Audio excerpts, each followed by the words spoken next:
ये कहानी गौतम बुद्ध और गरीब बूढ़े किसान की है, जिसे अक्सर गरीब किसान का उपहार कहा जाता है। एक प्रसिद्ध किस्सा है जो निस्वार्थता के मूल्य और देने की भावना पर प्रकाश डालता है। एक बार अपनी यात्रा के दौरान गौतम बुद्ध अपने शिष्यों के साथ एक गांव में पहुंचे।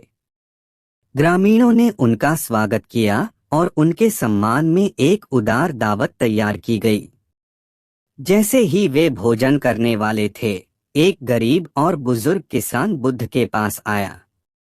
उन्होंने बुद्ध की शिक्षाओं के बारे में सुना था और उनकी बुद्धिमत्ता से प्रेरित थे। किसान विनम्र अनुरोध लेकर बुद्ध के पास पहुंचा।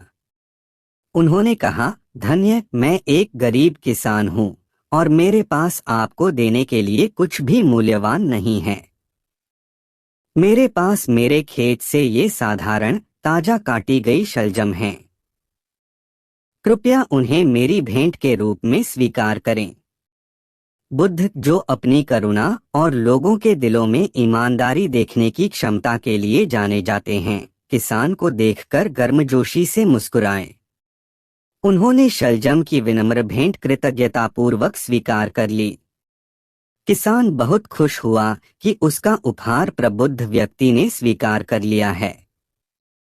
फिर बुद्ध अपने शिष्यों की ओर मुड़े और उन्हें संबोधित करते हुए कहा, किसी उपहार का मूल्य उसके भौतिक मूल्य से नहीं, बल्कि उस प्रेम और इरादे से निर्धारित होता है जिसके साथ इसे दिया गया है।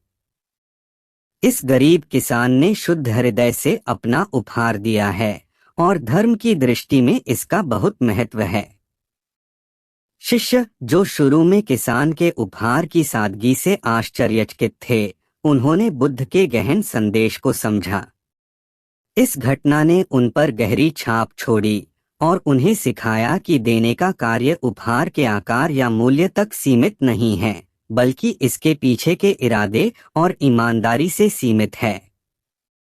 यह कहानी निस्वार्थता, करुणा और हमारे कार्यों के पीछे के इरादे के महत्व पर जोर देती है।